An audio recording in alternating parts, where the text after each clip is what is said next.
All right, welcome to the Carbcast podcast. This is Oli Carbajal, and I'm here with my father, Emilio Carbajal Jr. Junior. And today's episode is going to be about firearms, guns, as everybody else knows them. We're going to Weapons. go, yeah, weapons and tools, however you want to say it, right? Um, we're going to Yes. go over a little bit of history, kind of my background on guns, opinions, just cool stuff, basically. Nothing too serious. Obviously, the history is going to be a little serious, but for the most part, it's just going to be cool stuff. Um, so yeah, that's what this is going to be. I think the history is the really cool part. I mean, I think that's kind of where you really got started in it. Yeah, yeah, yeah, So I mean, like definitely you can go in a direction with it where I mean, there's that argument. It's out there and it's everywhere, um, and maybe someday we can get into that. But I think the history is a cool part. Like I said, it's something that's what got you going. Um, so yeah, let's just go with that. yeah. I think we're gonna try Oh, and stay away from any politics or anything involving guns because it doesn't yeah. matter at this point. But just focus on guns themselves. So I have right off the bat, I was sitting there thinking, taking notes, and right off the bat, Hmm. question, and I already know where you sit with this, but I want to hear your opinion. I also have a little um, kind of story Hmm. that happened the other day. Um, but maybe just go. I don't know if you want to hear my story first, or if you want to Can you hear the tie the question. story into the question, or can you tie the question into the story? I don't. I could probably do both. Okay, so here's the question: Yeah, yeah, gun go for it. handling. Yeah. So like just proper. Hmm. Um, what's the correct word? Gun safety. Gun safety. I'm not sure where you're going yet, so. Well, okay, so yeah, just handling a gun, like how you're around it, how you Hmm. treat it. So anyway, going into the story, just a little quick story. We were at a yard sale the other day, again with the yard sales. Yeah, it's gonna be Um, a common theme. Me and Cooper, who is your youngest brother, he Yeah, is, what is he, 8, 9? I'm not sure on that Anyway, one. I think he's 8 or 9. Um, we were sitting there at this yard sale, and this guy had a bunch of gun holsters, like a whole table full of gun holsters. And we're sitting there looking, and I think he even had some guns. But this guy comes up, and they're talking about a 911, 911, 19, 1911, 1911. and not a 911. Not a 911. Um, so they're talking about this gun, and he's like, "Yeah, that holster was right here somewhere." And he's looking around, and the old man takes his gun out of the holster, and I mean, obviously he didn't know what he was doing, or wasn't being aware. Um, but he pointed it right, like he pulled it out of the holster, and it had a snug fit. He pulled it right out of the holster, and when he did that and came forward, he was pointing directly at Cooper and me, Hmm. mostly Cooper. Which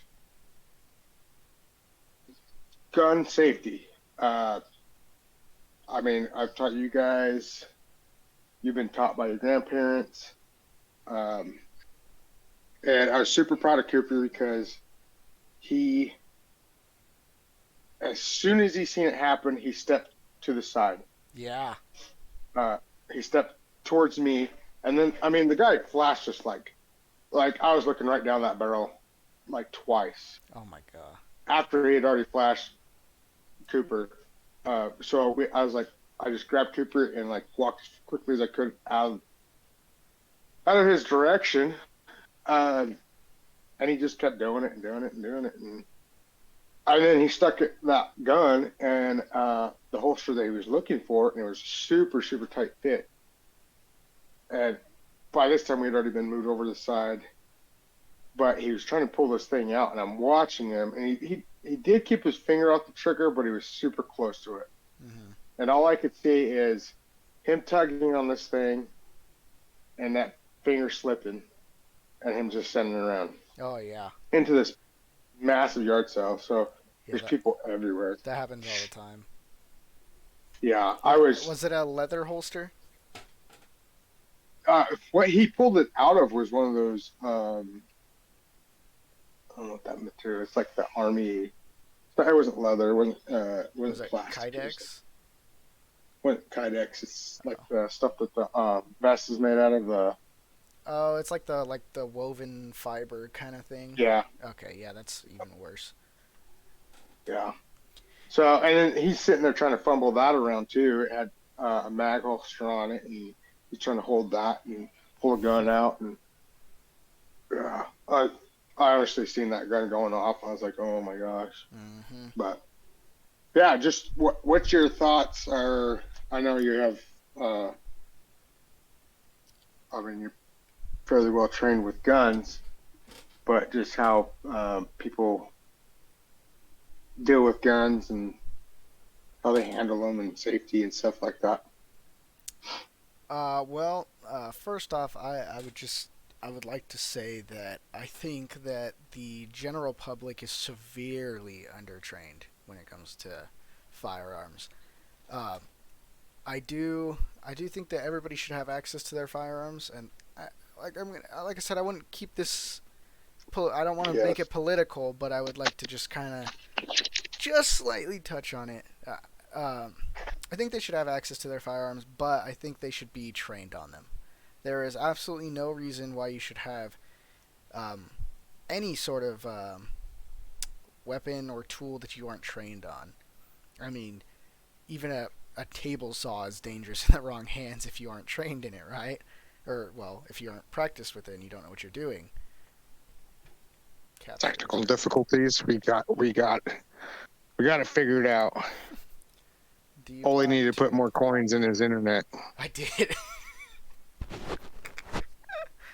Okay. So Anyway, let's move on. We talked a little bit about gun safety, kinda had a story.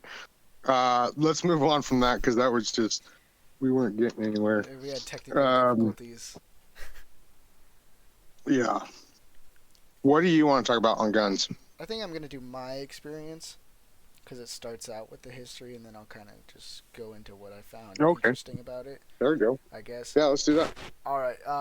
So I think it was like junior year of high school, which wasn't that long ago.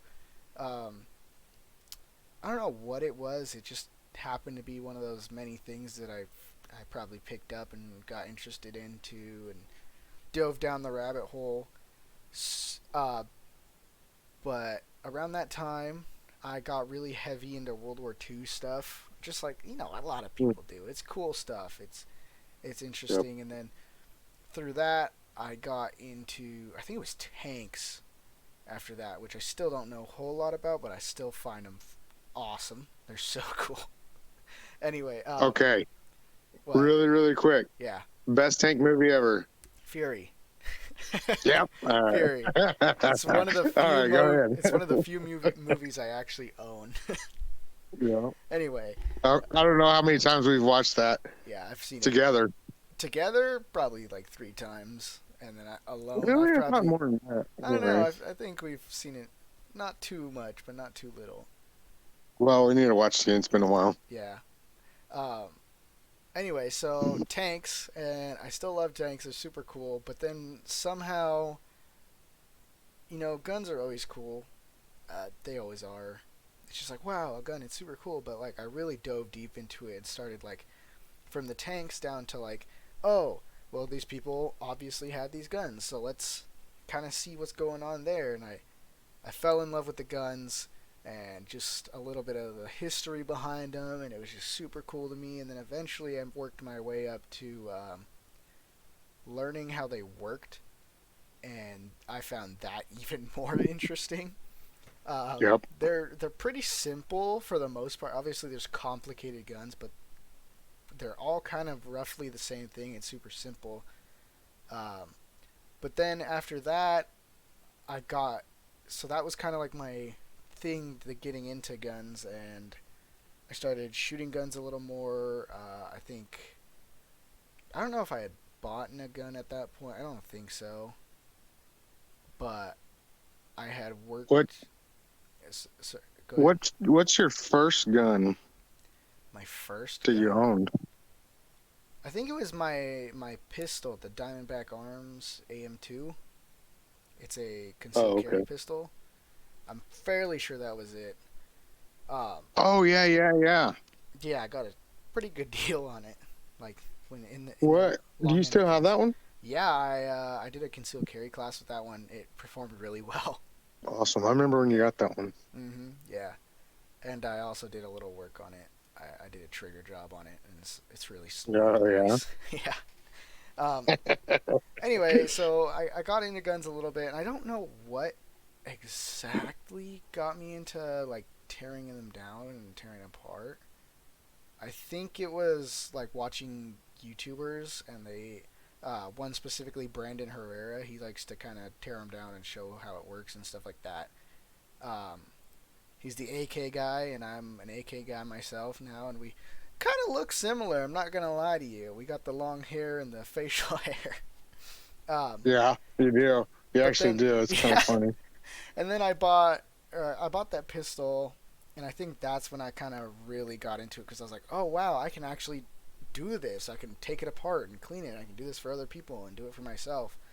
And then I went to, once again, influenced by the gun tubers, I went and attended the Sonoran Desert Institute School of Gunsmithing, and it was a good experience. I definitely I don't think I like if I had a chance to start back and do it again. I don't know if I would, just because Hmm.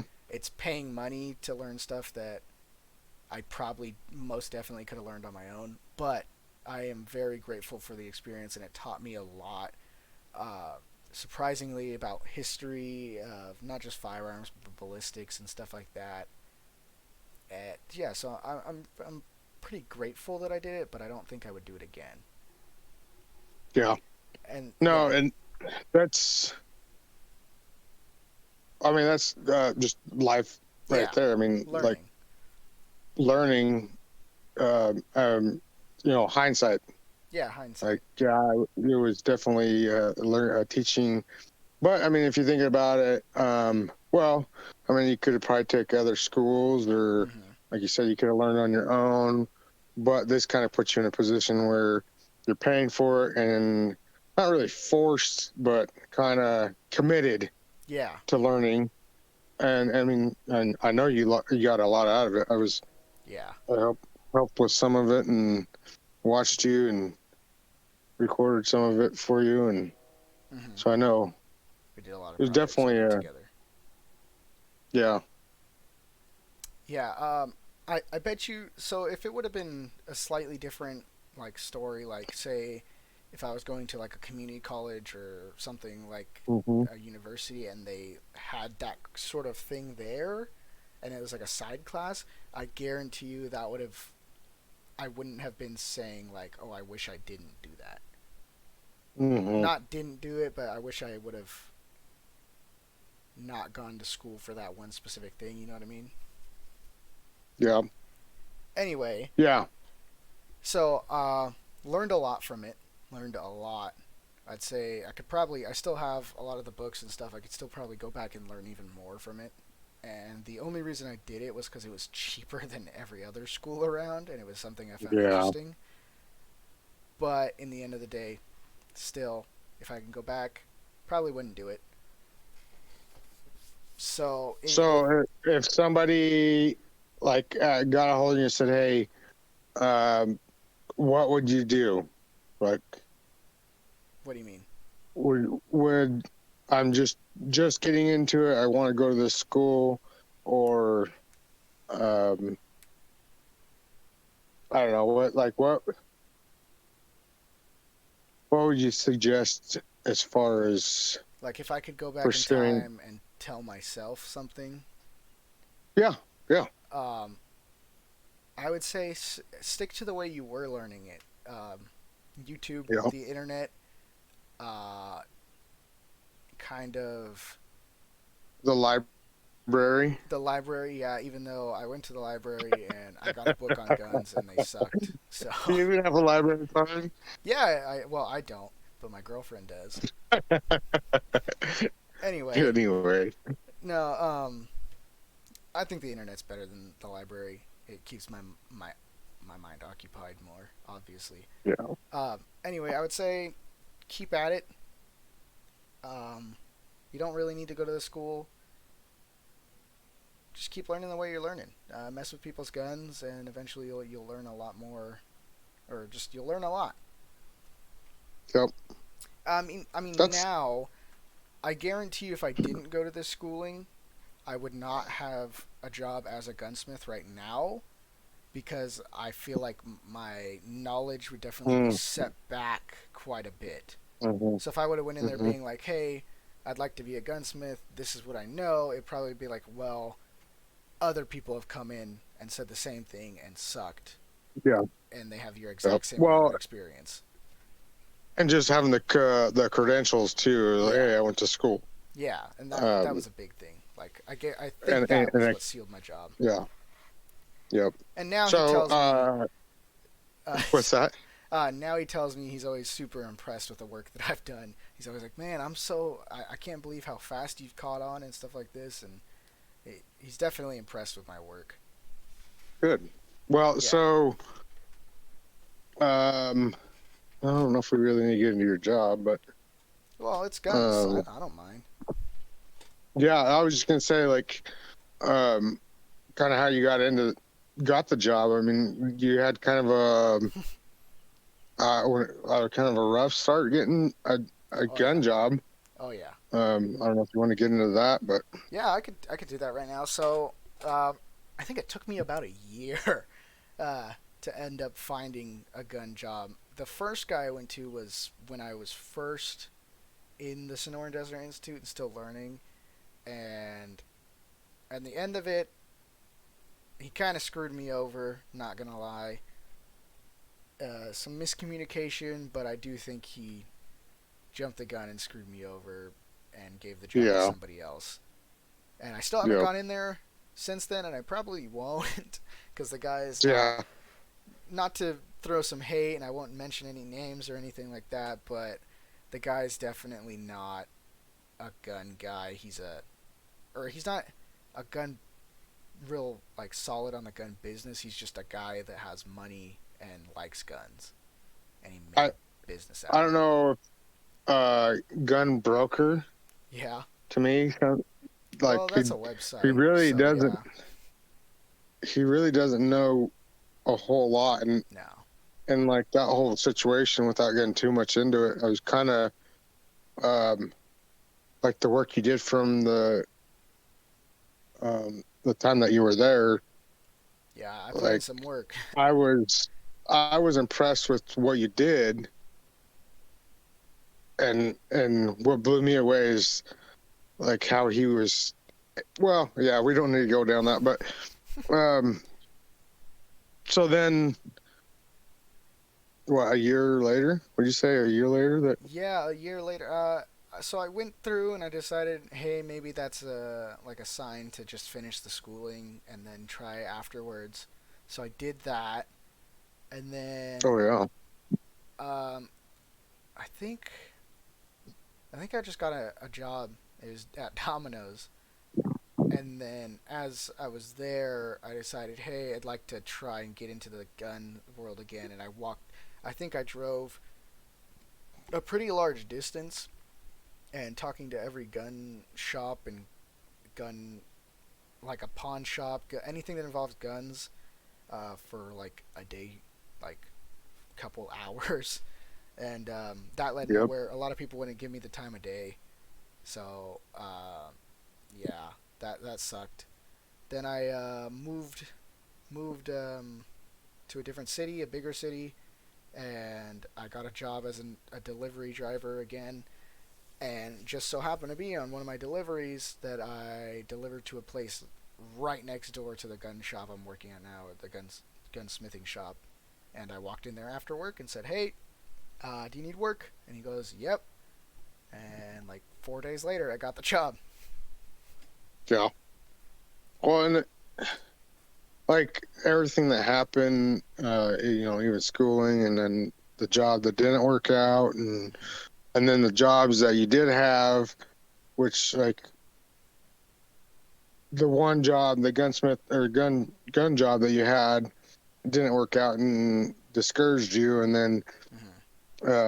you went and did some other stuff, which I'm sure is like, yeah, this is not for me. I need to go pursue my passion. Yeah. Um, so that's cool that you kept. I mean, you went back to it and did it again. And I've told you and your brother and brothers, and like that's how, not necessarily jobs that my passion jobs. I've never had a job that I really really loved, but that's how I did it when I was younger. Is hey, I went to several job sites, construction, whatever. Hey, I'm willing to work, and I'd even, hey, I'll work for a day for you for free. Just give me a job. Yeah. Um, so just like you did, like just went out there and hey, this is what I'm about, and you just got to find that one guy. Which I think the one you got now is He's a pretty good cool guy. because he's got tons of experience. Yeah, he's been doing it for 30 years, and now he does.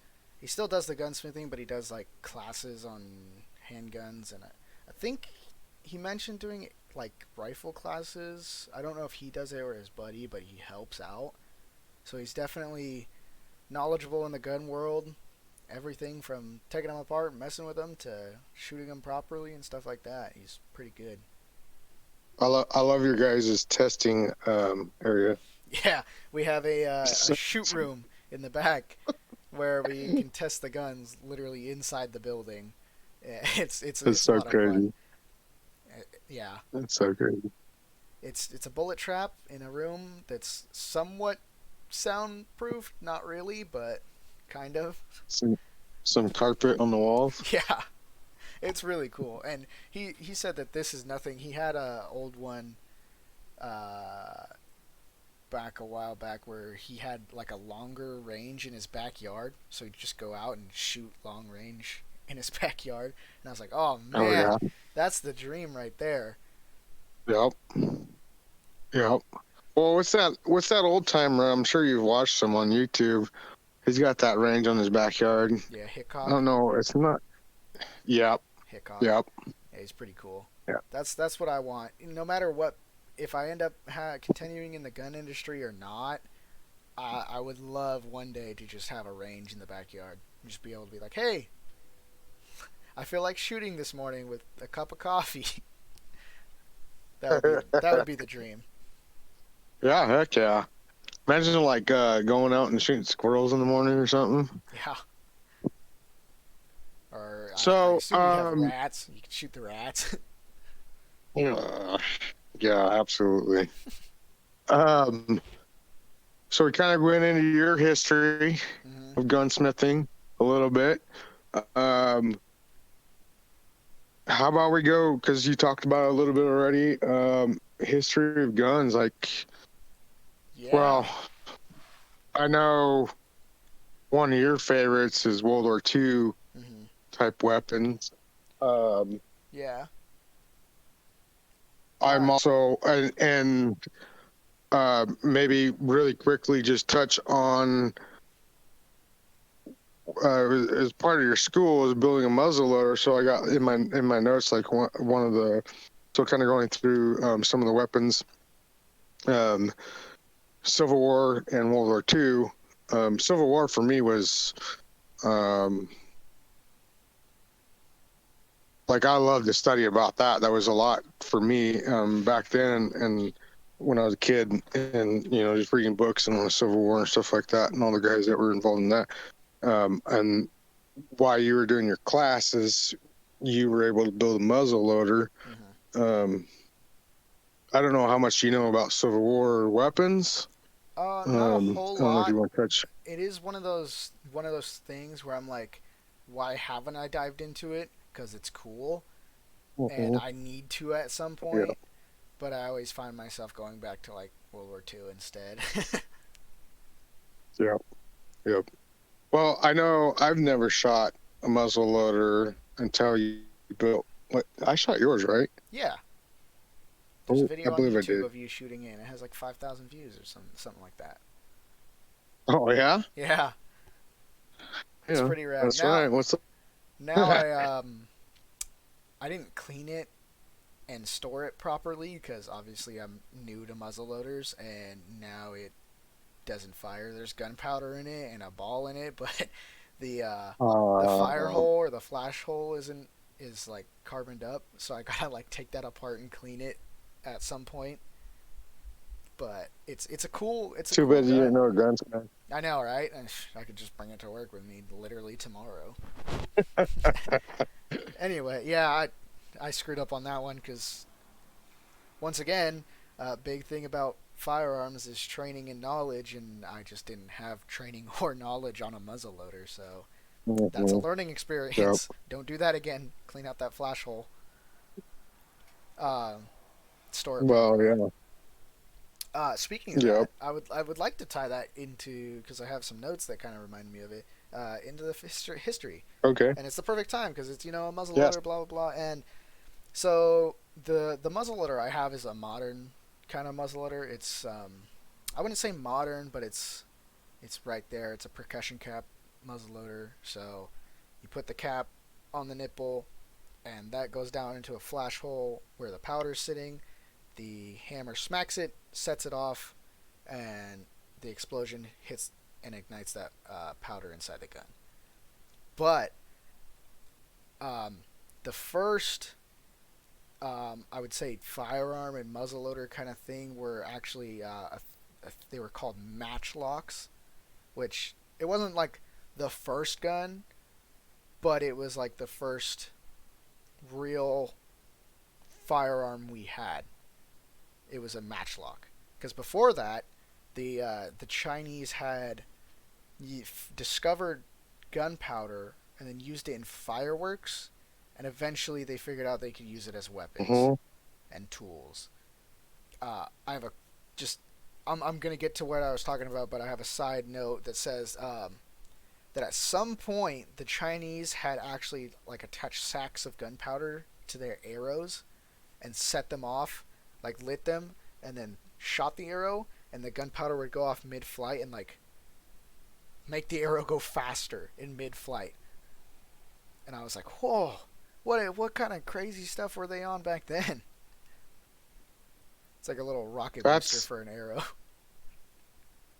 that's crazy. Well, I mean, like even I guess like even just the fireworks, Yeah, you'd have probably it's done the same thing with that too. yeah. The like I said, they discovered that they could launch it You, at each other and do some damage. you know what? It's crazy is just gunpowder. Period. I think we talked a little bit about with the tattoos, and for me, it's always how did they figure that out?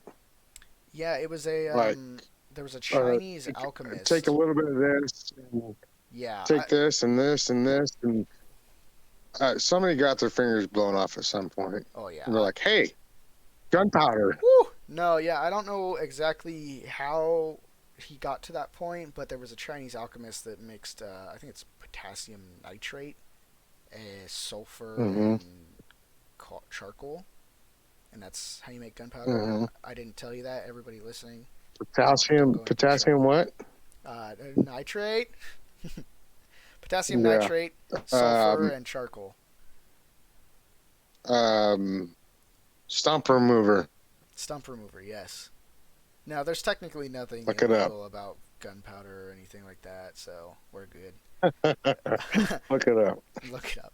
Anyway, so I got here the first recorded use of a firearm, which would be somewhat Ooh, similar to it, is in 1364. That was the first time that we had a record, like a 13, record of someone using a firearm. That's how long ago is that? 1364. What a Like count. 700 years? almost 700 years. No, more than that. Uh, let me. We'll do some math, but I'll talk about it as we Seven. do it right now. Um, Let's not do so math. that those firearms specifically were like a tube of metal with wood on the back or something to prop it up against. They were really big at the time, and they'd shove everything down the barrel, and there'd be a little hole in it, and they would like put a little match basically up to the hole or hot coals, and it'd set it off. And that was the first firearm that we came to. Oh, So yeah, are you talking about six a hundred and potato fifty launcher? nine, basically, but with an actual gun. Anyway, it was 300 or 653 years or something like that. So How basically many? 700. Um, Oh, let's see, and then after that, they started doing so in the 1400s. So 40 years after that, it took them 40 years to figure this out. Which this is one big thing I want to emphasize about guns is that like it took so long to do certain things, and then once we got it, it boom like super fast. It was crazy how fast we got everything done. But just 1364, the first recorded use of a firearm. Then 1400s, 60 or 40 years later, we have the matchlock, which is now what I mean. You think of a muzzle loader where you pull the trigger and a little thing comes down and it sets off the gun. The matchlock, the hammer that comes down and sets off the gun, that is a hole that holds a small like burning rope, super long, and so it can burn for a while. And then oh, it just yeah. touches down into that flash hole or that fire hole is what they called it. So it's basically like, oh, we're just moving this piece of burning rope into the flash hole and it sets it off. And then this is another thing, right? We'll move it up. I'll just quickly go through like a timeline of firearms because I find it really cool and we kind of got to do it before, like, if we go on a tangent, we're gonna forget about it. But just We don't do that. another emphasis on this is 230 years later. 230 years. We finally did the flintlock, which is the like what the pirates had, where it's a piece of flint striking a piece of steel, and that sets off a spark and then sets off the gun. Uh, Yeah. I Before was gonna that, we say had a thing. Flint's like, Yeah, go ahead.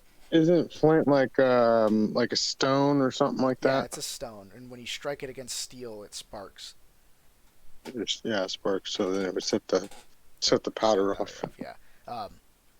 I didn't have it written down because I don't know why, but before that we had wheel locks, which think of it like a clock on where it would tick, tick, tick, tick in a circle until it hit that trigger sear and stopped. Then when you let go, it would spin really fast and hit some like rock or whatever, and that would be what sparks it and ignites it. So that was like the Oh, predecessor to a really? flintlock. Yeah, so it was matchlock, wheel lock, flintlock. But I Huh. really think it's crazy how it took 230 years to go from a matchlock to a flintlock. And then, Well, well, go ahead. you think about kind of like where we are and how we develop so quickly with weapons, but what do we use them for Yeah. compared to what they used them for? Well, it's roughly the same thing. They did Um, hunting and war. That's pretty much it.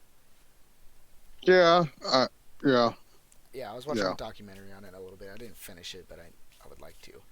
But that's what it was for. And at the time, matchlocks and wheel locks were, well, wheel locks were too expensive, so only rich people would use them. And yep. matchlocks were, they said that the smoke would give away their position, so it was hard to use them in a military setting. Ah, Yeah, because they oh, said that's they'd smell crazy. it and see the burning rope from a Yep. mile away. But so wheel locks were used basically for hunting because they were too expensive and complicated, blah blah blah. So they used them for hunting. And then we had flintlocks. You could use your You can use the smoke as a smoke signal too, so it's Oh communication. yeah, I bet you they could have. I bet you they did. Yeah. They're pretty smart. Anyway, you get to the flintlock. That's where firearms take off, and the militaries are starting to use them more. And then because the militaries are using more, the civilians are getting their hands on them, and Mm, that sparks pirates using them. And pirates are exactly what you think of when you think of flintlocks. Those pistols they pull out, bang. That yep. was a big thing for society as a whole. And then again, another 170 years later, the invention of percussion caps.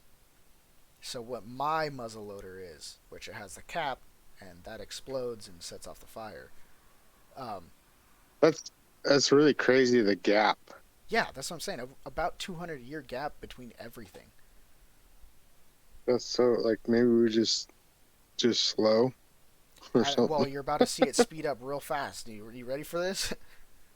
Yep. Let's do it. So, 23 years later, percussion caps are in wide use. All the firearms are starting to use percussion caps because they realize how good they are. Militaries, civilians, blah blah blah, everything, revolvers, rifles, the whole shebang. Then, 25 years after that, so you can see from 200 to 25 years between everything, we have We're getting a little shotguns. smarter. Shotguns are now common. So they still use the Mm. percussion caps like our rifles and muzzleloaders do, but they're shotguns. So they're freaking awesome. Uh, I'm sure I don't need to explain it, but I will. Shotguns are basically, instead of one singular round or Mm. projectile, they Yep. fire a bunch of little ones so they can hit a wider spread area. That's basically your simplest definition of a shotgun. Anyway, and then so from 18, I think that's 50. Yeah, 1850, 25 years after the percussion caps, we get 1869 is our next jump, which is 19 years later. Center fire cartridges are now a thing. So the Oh, rounds and cartridges that we use nowadays, where they're contained, they have a little primer in the back, the powder goes in, the bullets on the top. Those are, so the primer is kind of like the percussion cap, yeah, it's though. basically a percussion cap. We just figured out So how to put that it into its own contained cartridge. yeah, yep. Yeah, it was a big advancement. So now you don't have to have a bag full of percussion caps, and you have to put them on each time you fire. Now you have and all of it's contained in its own little thing. So it's like a minute long reload now turns into 10 seconds. Yeah, It's that's insane. that's crazy. I was just thinking when you said percussion caps in a bag, Mm-hmm. um, I'm sure it happened at some point, but one got set off in that bag and Oh setting the yeah, rest off. That'd be crazy. yeah.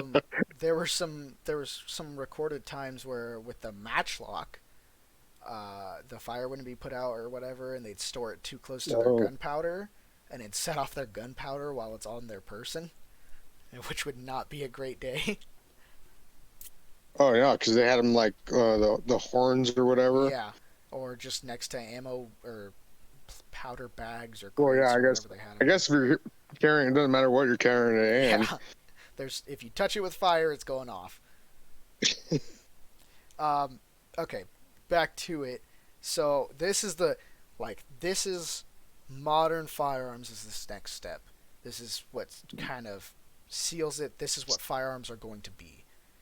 From 1869, the center fire cartridge was made. Hmm. 1898 or 92, sorry, 30 years later, the invention of automatic firearms, which is like semi-auto weapons, pistols, rifles, shotguns. So now they can shoot them in a rapid succession rather than still one at a time. Because a lot of the rifles before that, you'd put in the cartridge, you'd fire it, you'd pull it out, you'd put a new one in, you'd fire it, that kind of way, single shots. And then 30 years later, or 28 years later, now you can shoot it multiple times in a row.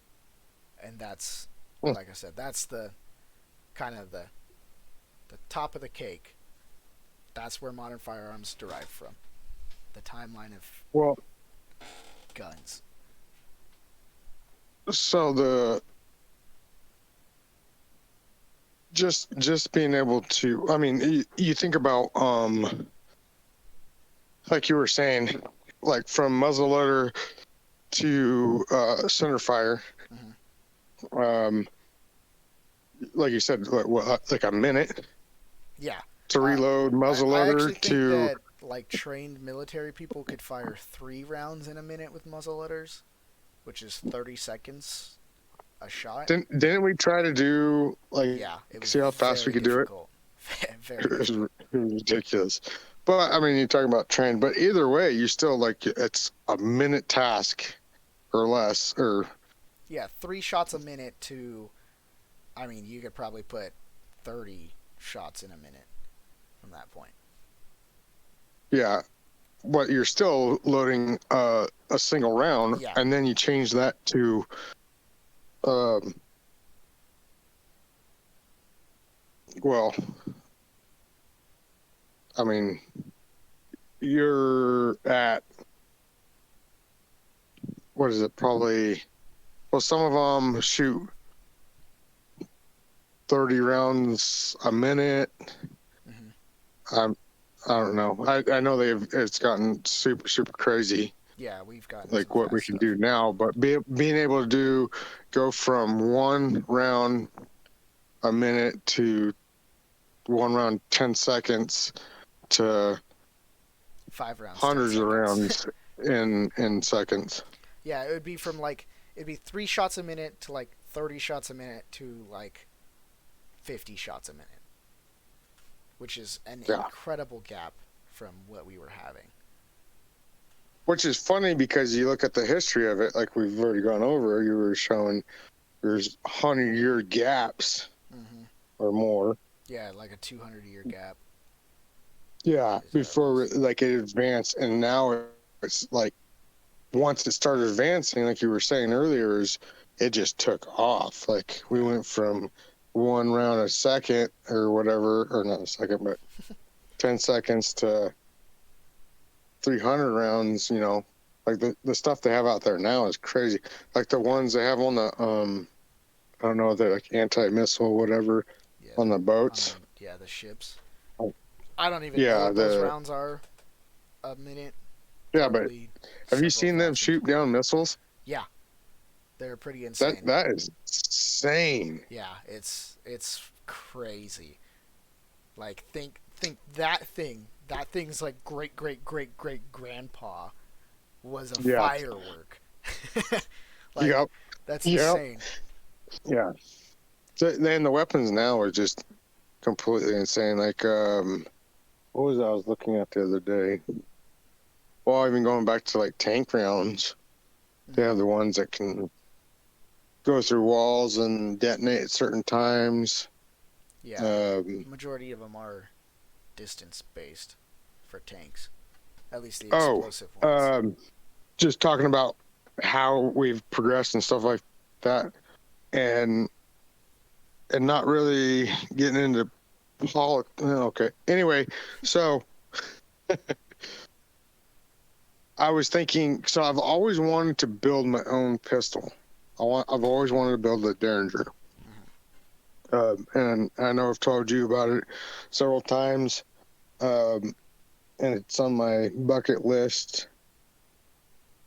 But kind of going back to, um, I guess just going back, like how things were made before, and then even how people are making stuff now, homemade, Yeah, um, is pretty interesting to me.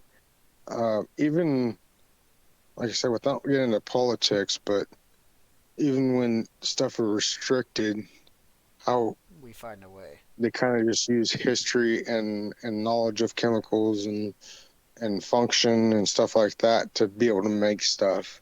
Yeah, we got like luties and slam Hmm. fire pipe shotguns and we Oh yes, yeah I there's some made one of crazy those stuff. once. The slam fire? Yeah, you blow your hand off yet? No, no. She wouldn't let me. She wouldn't let me use it. Probably a good thing, Yeah, but I was like, probably. look at the steel is thicker than the shotgun barrel, which Doesn't doesn't make. matter. Yeah.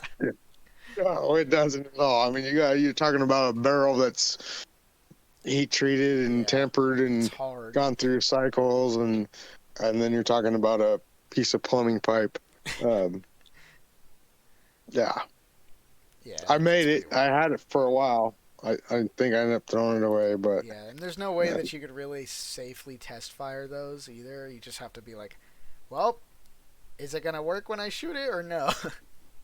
this is gonna blow my hand Yeah. off. I've seen it on YouTube, so it has to work. Yeah. I just I've saw a seen video I've on it seen guys today. do it.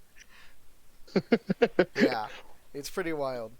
I kind of want to get into like modern firearms now that we've gone through like Yes. historical ones. Well, in modern, I mean like the semi-automatic and fully automatic firearms now. Oh Um, yes. that kind of thing. When I say Oh, modern, I just mean like, I so don't mean when we like get into today. fully auto, I have like a little bit, but go ahead. Yeah. So like, I think so. Even in like, we were having like bolt action rifles, which Mm-hmm. were just really really common, and we kept them for a long time because they worked, they were cheap, they were good, they did their thing, and Mm-hmm. so modern firearms to me really start like at the end of World War I to like the start of World War II area, kind of that thing, Oh yeah. where we start seeing these Yep. actual weapons. I don't want to say actual because bolt actions are great. They're perfect firearms. They're great. But Yeah, but when you're those in weapons, war, yeah, you're talking about reloading one run after another, yeah. and then like you're talking right now, going World War II, where what did those the they hold what 8 rounds? What? Um, the Oh, the the M1 sub. Garand. Yes, Yeah, thank you. I knew it was your one of your favorite guns. yeah. I was trying to think of it, but yeah, like going from one round at a time to that. What how many rounds did it shoot? It was 8, like you Yeah, said. that's what I thought. Yeah. When I was most right. most rounds were like 5 to 6, but they were bolt action, so you had to manually operate the gun every time instead of just Yeah, just think bang of bang that bang too. bang bang Like bang. just still stuck with the old World War One weapon, Hmm. going to a World War Two weapon. Well, even in World War Two, there some guys still had the old system. Yeah, some of them And did. then Like the Germans were yeah, famous for having the older. They still had bolt action rifles, but that's a different thing, which is super cool. But I'd like to get to that if we got into an actual. Maybe this is the best time for it. I'm not sure. just I'll, do I'll it. mention it, but I'll cover. We'll Okay. cover it more in a like a World War II episode. But the reason the Germans had so many like bolt action rifles was because they used it. They had the Treaty of Versailles, which is what the Germans had to sign after World War I, saying they were responsible for everything. That limited their gun production, and then when Hitler came into power, he found a loophole around it by calling them carbines, because he could produce more carbines, not rifles. So that's how they got away with produce. Yeah, Really? that's how they got away with producing so many firearms up to World War II, and that's why they were using bolt-action rifles, because they couldn't produce like machine guns and semi-autos, so they used carbines, quote unquote, as their productive like mass issued service rifle. So the difference between a bolt action and a carbine. No. That doesn't have anything. Rifle and a carbine. Oh, okay, Yeah. okay. So a My bad. rifle is a full length firearm, like full length rifle, like 20 Oh. inches. That like firing a full sized round cartridge, and then a carbine Hmm. is usually. It doesn't have to be a different size caliber, but sometimes they are. It's usually like think of it just shortening the gun. So it's from 20 inches Uh-huh. down to like 15. Now that gun is a carbine. Oh, okay. Yeah. So that's where you get them the grease guns and stuff from. No, the M1 carbine. I'm completely off. The M1 carbine was a carbine. Oh, okay, It's a okay. Oh, small, yeah, small because they little had. rifle. Okay. Yeah. Anyway, that is where I think that when I refer to modern rifle or modern firearms, that's my starting point. Like those are modern firearms. Is it up to like the start of World War II? And you can argue whatever, blah blah blah. Bolt action rifles are modern rifles, whatever. But that's where I personally take the stand of modern rifles and modern firearms. Um, Because of the semi-auto. yeah, because they were just like we just had a lot more guns that we know nowadays, or that are similar to nowadays, where we Oh, had okay. bolt actions, semi-autos, full autos, submachine guns, machine guns, heavy machine guns. Everything we have nowadays, they had right at that moment, and that's why I consider that Oh, the starting point of modern yep, firearms. yep. I get what you're saying. Yeah, yeah, yeah. And that's kind of where I want to start, or where I want to touch up on is that area. That's where I Okay. fell in love with firearms, with my Yeah. consideration of modern firearms. Um, yeah, I think at that time we saw a huge explosion in technology, especially at the end of World War One. People were experimenting with a lot of weird guns, a lot of weird types, trying to make things that worked, things that were cheaper, things that worked well. And then up to World War Two, we found that in things like the Garand and the Thompson, the 1911, the grease gun. The Germans had the MP40 and the Car 98Ks, which those are the carbine, quote unquote carbines, and they had, you know, the MG42 and the MG34, and we had all kinds of these crazy guns just pop up, and they were super cool, and they worked phenomenally, and it was just a So big jump in all technology. all of those weapons that you just quoted, were they all pretty much the same caliber, or Um, for um, the countries that created them, yes. So like the 1911 fired the 45 ACP, and which in turn they took that caliber and put it in their Thompson submachine gun. So the Thompson shoots the 45 ACP as well. And like the uh, really, really quickly? yeah, go ahead. And I have a note on this. Uh, that's one gun that I want, like a true Thompson. Yeah, I've always wanted one. they're crazy. I I held know. one recently, and Really? yeah, I went to a gun store and they had it was a semi-auto version, but it was still a Thompson. Those Uh, things are heavy and uncomfortable. I don't care. I I know, want I don't one. care either, but I sat there and I was like, wow, this thing is crazy. This is not what I expected from this gun.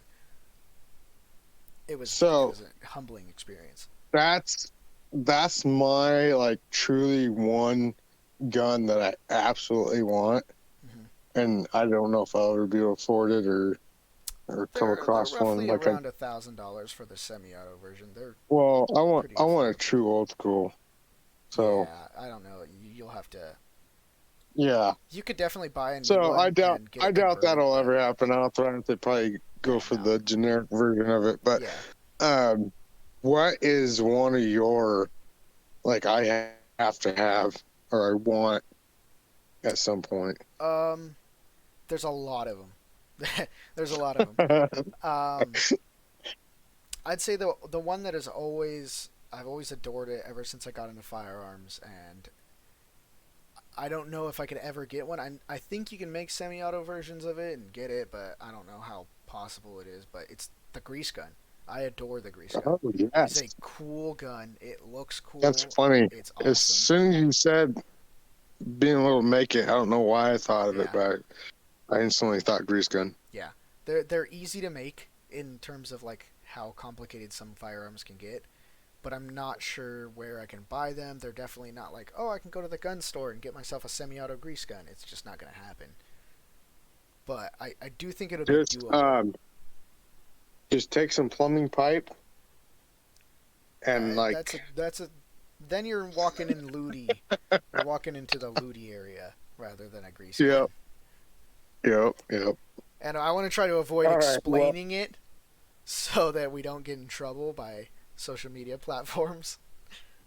yes. Yeah, so the grease gun, that's like end all be all. If I got that, I could die happy. It would be great. Um, in terms of like modern firearms, the two I want the most are both around the same price range, like $3,000 to $4,000. So they're Ooh. up there. But the Benelli M4, absolutely adore that shotgun. It's awesome.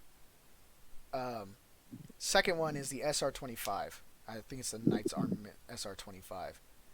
I think that gun infatuation came from when I watched Lone Survivor for the first time, and I can't remember if it's the main guy that has it or someone else in the movie, but the SR-25 is beautiful and I love it. What is that? It's a DMR based on the like AR platform. DMR. What do you mean? Designated marksman rifle, so longer Okay, ranged that's what rifle. I was. That's what I was. Yeah, I had. I knew. I thought that's what you were talking about. Is more like sniper kind of. yeah, that's exactly what it is. For the podcast, I'll throw up some pictures of the guns I've been talking about throughout the podcast, Oh, sweet, stuff like that. Yeah. sweet.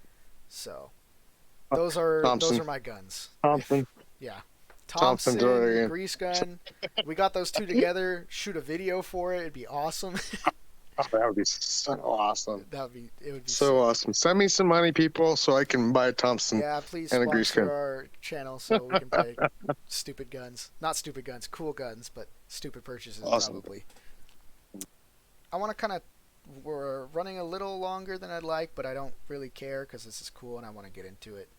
But Yeah. um, just two things I want to touch more on. What would be like my favorite guns and your favorite guns?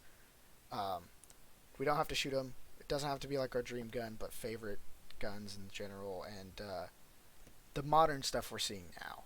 So I don't know which one you want to hit first.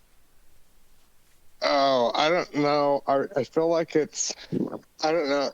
I don't know what it's called, and it's not really a gun that you carry. It's more of a cannon.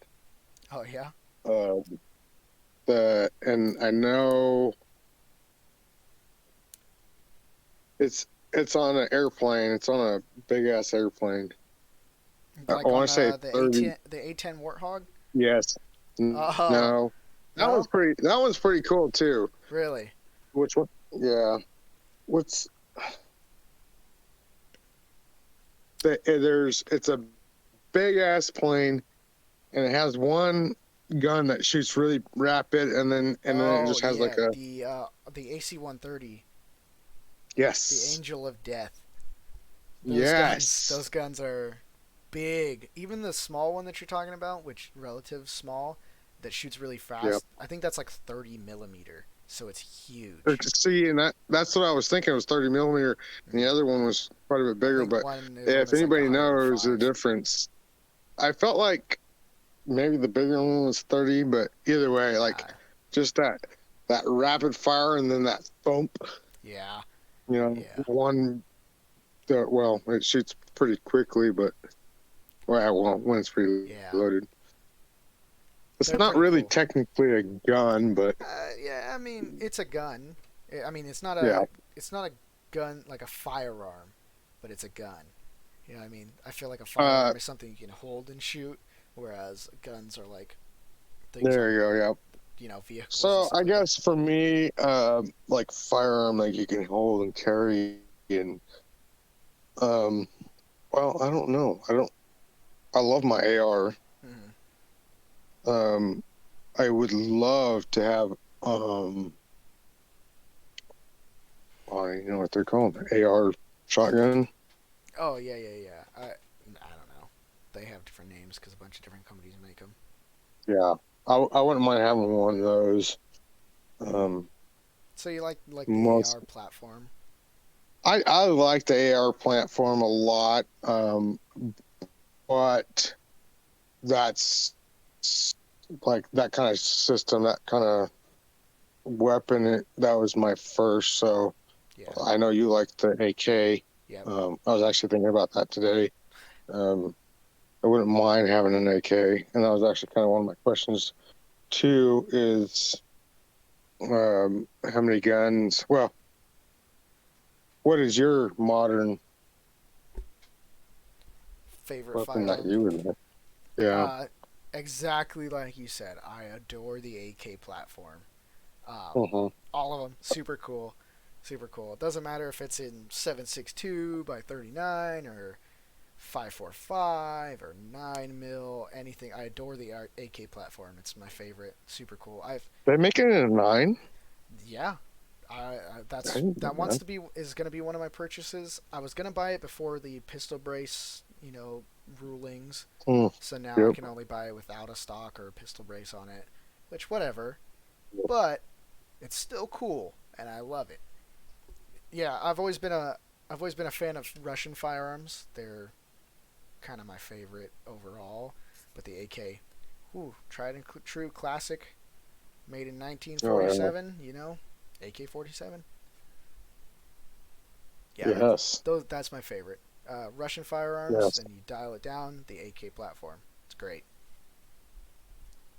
See, and like I said, I think if I would have, that would have been kind of my first. Hmm. I know a lot of guys that got rid of their AKs and went to ARs, and they're like, oh, I really miss my AK. Hmm. It was They're just more. there's something about the AK that is just I don't even know what it is. It's so appealing and compelling. Like when I shoot an AK, it's like a thump thump thump, whereas like a AR, it's like a tiny little like crack crack crack crack crack. There's just something about like Okay, calm down. I don't want to be like AK's better or whatever. I just there's something about that like Well, little bit harder and they are a hitting. bigger. It They feels are a different. bigger. Round Yeah, yeah. caliber, Well, is it a bigger round or is it bigger case? both. Yeah. So yeah, I mean that's where you're going to get that. That Yeah, but really. also I think it's just the because it feels the same. It's the way the gun is designed. The recoil pattern just feels good. Yeah. Because Yeah. I shot an AK shotgun and it felt the same. Obviously, it was a little harder because it's a shotgun Yep. shell, but Yep. it felt relatively the same in the recoil impulse, and that's what I was talking Was about. that a modern? Well, actually, it has to be a modern. Yeah, it's a modern AK plat, or I don't even That know what that it's would be called. super cool. Yeah, Well, and that, like I they're said, cheap I too. wouldn't You can get one mind. for like $300. Really? Yeah, they're And awesome. I'm gonna look into that. Like I said, I wouldn't mind having either an AK or just a semi-auto shotgun that can hold multiple rounds. Yeah, and right now in our current economy and the state of the gun industry and the gun world right now, AKs are looking to be. This is weird because it's been different for a while, but AKs are looking to be cheaper now, and it makes Really? sense because the way they're made is they're made for to be Oh, cheaper. yeah. But I've seen like ARs for like $1,000, which is like the low end of ARs nowadays, and the AKs I've Hmm. seen like 700, the low end. Which when I bought my Huh. AK, which my AK is good quality, and I'm more than happy to pay what I did for it. It was $1,000, which was cheap a couple years back when I bought it. For an AK, it was It's cheap. For super. ARs at the time, it was like $700. So they kind of flopped Yeah. places. Yeah. I was gonna say because my first AR I paid 600, Hmm. and the one I just paid for or just got recently, I paid 2 grand for. Yeah, Um, it's so like they $2,000. definitely have, yeah. Um, so I would Yeah, definitely recommend to anybody listening, if you're thinking about getting an AK or getting into AKs, buy them now. They're good. Ammo's getting cheaper now that we're making it more in the states rather than importing it over. But I think it's like the perfect anything. time. It's the perfect time to get them. I think anything, because I mean, we seen it a couple years ago where even small, um, like munitions or whatever, um, 22 and just anything was really, really hard to get and drove the prices of everything up. And right now it's pretty calm, I think, Yeah. for the most part. So now, especially before an election season or year or whatever, Mm-hmm. um, It's pretty right impressive. now is the time to kind of, if you want to get anything and be able to get ammo for it, now Yeah. is the time.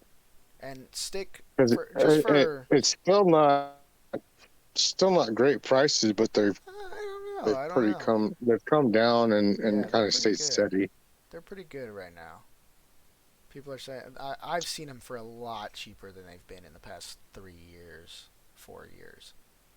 Yeah. Um, Um. Go ahead. just a little bit of buyer's advice for those of you that are thinking about it. When you buy a firearm, no matter what you're buying it for, make Hmm. sure that this is the thing I send home the most, is that the ammo is available. Because there's no Yep. point in buying a gun that you Absolutely. can't shoot. Whether that's for Yep. hunting, self defense, home defense, anything, right? Just don't buy a gun that isn't a weird caliber or something that's not popular. Or, well, I Yep. guess something that, yeah, isn't popular. Because usually when it's popular, it spikes up in price. So Yep. just, yeah, buy guns that you know will have ammo for them available. Which, whether you think that's AR Absolutely. or AK or 9 mil, doesn't matter. Just buy it. Yep. Buy it with available ammo. Yep. That was when I bought my pistols. And it was just I wasn't really having that complete thought because I didn't know we were going into what we are in now. Yeah. Um, but at the time when I bought my pistols, I bought 9 mil, Mm-hmm. and um, the guy's like, "Well, what do you?" I think he had a 45, a Yeah. 40, and a 9. Mm-hmm. I'm like, "Well, what does each round cost?" Yeah. And obviously, That's a 9 mil good is way a to lot judge. cheaper. Yeah. So I was like, "Well, if I can buy 2 boxes of 9 mil, I'd rather do that than buy 1 box of 45 or whatever."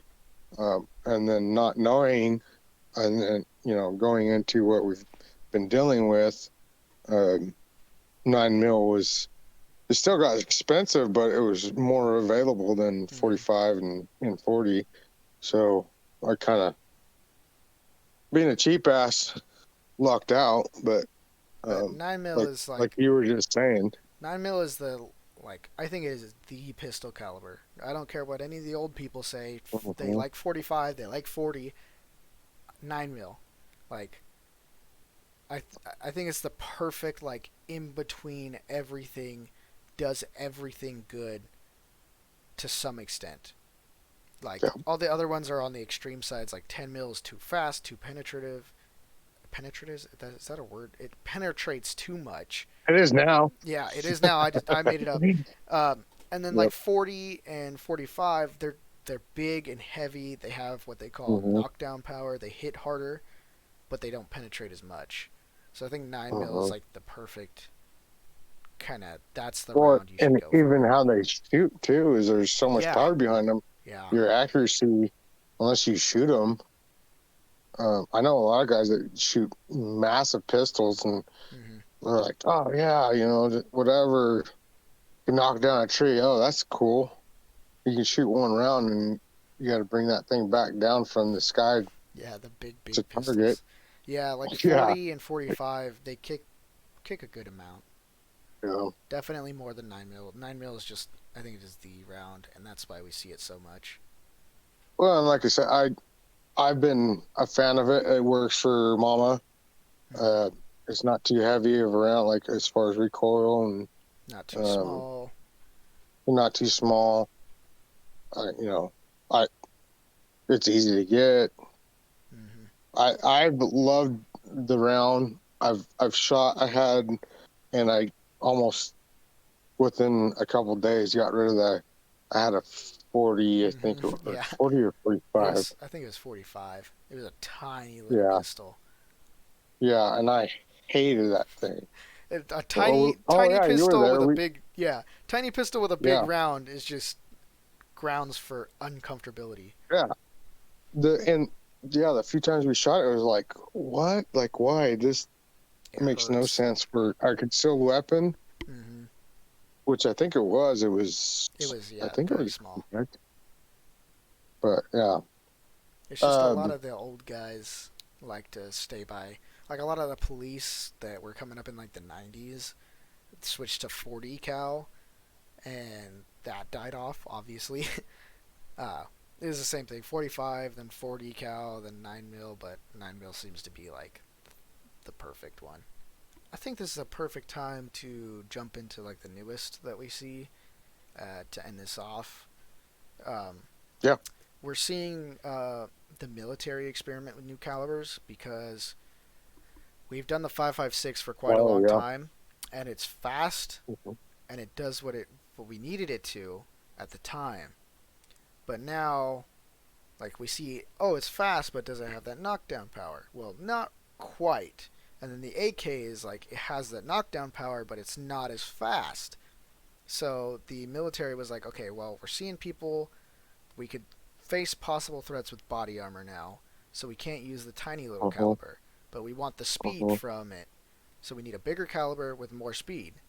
So they switched over. They Okay. designed this thing. Well, I don't know who designed it, but the military wanted it. They designed the new cartridge, the 6.8, which is a perfect in between of speed and oomph, basically. Like right, it's literally like an AK and an AR had a baby, and this is what they made. And it's exactly what it's designed for. Like it's perfect. Well, I don't want to say perfect because it might not be a perfect round, but it's exactly what they wanted.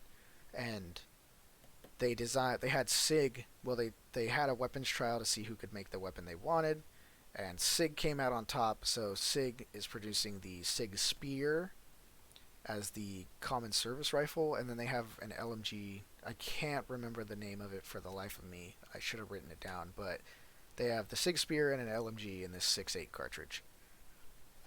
And So like, 6.8, mhm, really quickly. So six is the bullet size, right? yeah, the when you see And then, a cartridge and like a round that you're gonna fire, the first number will be the bullet size.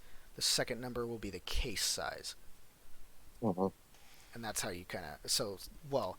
This would be 6.8 by something, so the 6.8 is the bullet size, where the other number that comes after it would be the casing size. I think we'll do another episode on guns and kind of stray away Yes, from the absolutely. history and just kind of things that we find cool. But Well, we didn't even really touch too much on history. Kind of yeah, glanced over it yeah, a little bit, but we did a timeline and then kind of jumped away. Um, yeah. but this is like the I don't want to say it's the newest firearms because obviously there's new firearms coming out every day, but this is like the newest thing for the military, so it's very prominent in this new So state of they are running it firearms. right now.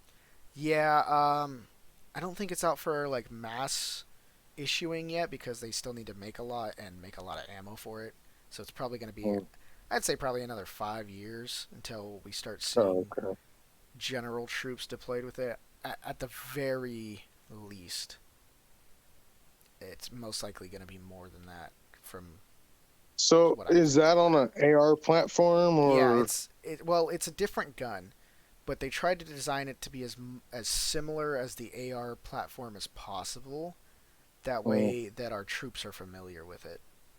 yep. Because if they would have gone Yep. like the AK route, then our troops have been taught on ARs for 20 years, so they're going to be like, okay, well, this is a new firearm. I'm not used to it. It's going to take more training. So yeah, it's That's pretty crazy. much an yeah, it's pretty much an AR platform. It is an interesting, cool. I think it's really cool how they took all these things that they wanted and made them work for what we wanted. Well, that's uh, I was kind of thinking about like how you were going through your timeline. 200 years advanced, 200 years, 200 years, and then Mm-hmm. 20 and 20, and then and now you got to think about like we have internet and places you can buy, like you were talking. You said something about body armor and stuff like that. Yeah, Like you can get online and buy that stuff. So building around that kind of it, deals with the situation now, yeah, which it is adjusts to the time period. yeah, yeah, And we've done plenty of things to kind of try and do that, but this is the most recent step in that direction, and I'd like to go over that again at probably most definitely in another episode. But there's so yeah. much that you can This talk one's kind about. of getting deep. Yeah, It's and definitely we can definitely hit back on this multiple times, and even if we come back at it next week, if you guys want to hear some more, I have some stuff I want to talk about as far as firearms. I've hmm been able to shoot fully automatic, um, and then I mean, Ole's got a huge, huge, huge. He knows so much about weapons. Um, so we can, if you yeah, guys we'll want do to hear another one. more about it, let us know. Yeah, we'll do another one. I think whether or not people Yeah, want to hear it, we'll do another one. I know. That's what I was gonna say. Doesn't um, matter. We're gonna do it anyway. yeah, so I think that's kind But of just all we wanted to talk about in this episode, at least. At the at the very least, yeah. Uh, Touched up everything. I think we're gonna cut it there. So, yeah, is there anything you have left to say, or before we cut it off, or no? uh, keep your finger off the trigger Oh until yeah, you're ready yeah. Let's do some to. safety things. Safety, huh? So like I think it's like 4 or 5 rules of safety. Finger Yes. off the trigger until you're ready to fire. Yep. Never point the firearm at anything you're not willing to destroy.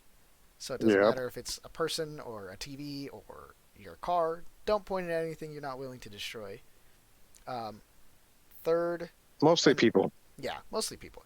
Uh, and these are not in order. I don't think there's really any real order to them. But third, we got know your target and what's behind it. What's behind it? Yes, because bullets go through things, even people. Yep. Um, Yep. Four. Oh, That's this. actually something. If we go back and maybe make a note of this, Mm-hmm, I'll do that. goes through. Um, I've working at the prison. I've seen it happen. So knowing where your bullet lands behind it is a big thing. Yeah. And But so four, and I think I should have said this one earlier, but always treat a firearm as if it were loaded. yes, So yes, even if you know it's not loaded, like you've checked it, made sure it's clear, absolutely. treat it like it's loaded. It doesn't matter what. Always do that. Always. And I feel like there's one more, but I can't quite remember it. Those are definitely like the four, though. If there's one more, then that's my bad. But those 400% are the main rules. So one thing, and really, really quickly, I want to throw in there, and I've taught my kids, and I've learned from my, from Ollie's grandpa. Um, don't let your kids take your kids out, let them Mm-hmm. shoot, let them teach them how to shoot. Don't Yeah. let them be curious about the weapon. Mm-hmm. Let them fire it. They fire it once and they don't want to touch it again. That's perfectly fine. Now they know how it functions. Now they know how it works. Now they're not curious, and because you've allowed that and taken that curiosity away from them, you know, now they don't want to go and mess with stuff when you're not looking, or Hmm. Yeah, um, it's very sad, but we see a lot of negligent mhm. discharges involving Yep. children hurting themselves or others in catastrophic ways. So that is my biggest thing: is as soon as your child is old enough to comprehend things, teach them Yep. how a firearm works if you have them in the house. And Yes. this includes every person in the house, but Yep. children especially, because this is a pretty controversial thing. I've said it to some people and they don't like it, but it's better to have them understand, hey, Yes. this is how it works. It's potentially dangerous. Absolutely. Don't touch it, rather than, oh, what is this thing? I've seen this thing on TV. Let's mess with it. Uh-huh. And then they hurt themselves Uh-huh. or others. Yep. Absolutely. Exactly like that. Hmm. Just that way they get the experience. They know, and they can, okay, that was kind of scary. Um, just, yeah. Yeah, even if they hate it and they Uh, never want to touch one again in their lives, it's Yep. worth Yep. it. I'd say it's worth Yep. doing that than losing someone close to you. Yeah. And I think, as kind of depressing as that was and serious as it was, that's the perfect point to leave it That's what I off. was just going to say. Yeah, it's Yep. if we leave it here, it'll stick in their minds. So Yep. we're gonna call it good there. Like, share, All right. follow, all the press all the buttons. Yeah, um, Small. press all the buttons. Uh, we appreciate the listen. Tune in next week for another episode. Maybe guns, maybe something different, but we'll see you then. Randomness. Yep. Yep.